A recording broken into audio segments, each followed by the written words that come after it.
बच्चों नमस्कार। इसके पहले वाले दोहे में रहीमदास जी के दो दोहों की व्याख्या आपके सम्मुख प्रस्तुत की गई थी, लेकिन तीसरे दोहे को आपके सम्मुख प्रस्तुत करके उसकी व्याख्या को मैं प्रस्तुत करना चाहती हूँ, जो कुछ इस प्रकार है। एकै साध है सब सद है, सब साध है सब जाय, रहीमन मूल ही सींचिबो, फूलै फलै अघाय।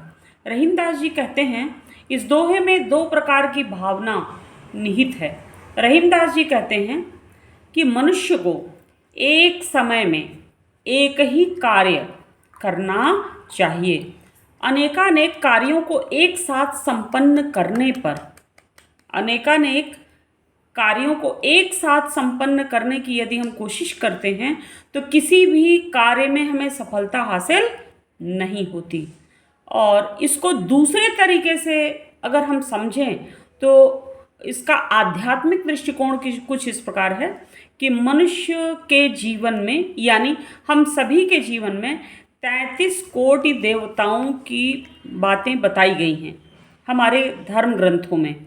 उनमें से किसी एक देव के प्रति, एक देवता के प्रति हमें अपना संपूर्ण समर्पण होना चाहिए, यानी उसके प्रति अभूतपूर्व श्रद्धा भक्ति होनी चाहिए और एक ही इष्ट देव को मानकर उनकी साधना हमें करनी चाहिए। एक की साधना करने से ही हमारे जीवन के सभी कार्य संपन्न हो जाते हैं, क्योंकि ईश्वर बहुत ही कल्याणकारी होता है।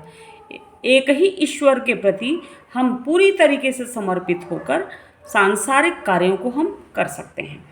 और इसका उदाहरण, यानी उदाहरण अलंकार या दृष्टांत के माध्यम से रहीमदास जी ने यह बताने की कोशिश की है कि जैसे किसी पौधे या किसी वृक्ष को यदि हम लगाते हैं, वृक्षारोपण करते हैं, तो उसके असंख्य शाखा और टहनी और पत्तों को न सींचकर केवल उसके मूल यानी कि उसके जड़ में सिंचन यदि हम करेंगे तो अपने समय पर वह वृक्ष वो फल भी देगा और फूल भी देगा।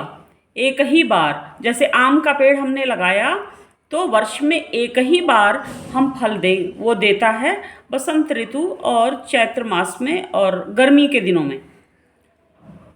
हम लाख कोशिश करें कि उसके पत्ते को भी सींचें और उसकी टहनियों को भी सींचें, लेकिन फल वो एक ही बार देता है। तात्पर्य यह है कि हमें एक बार में एक ही काम करना होगा, एक ही ईश्वर की साधना करनी होगी।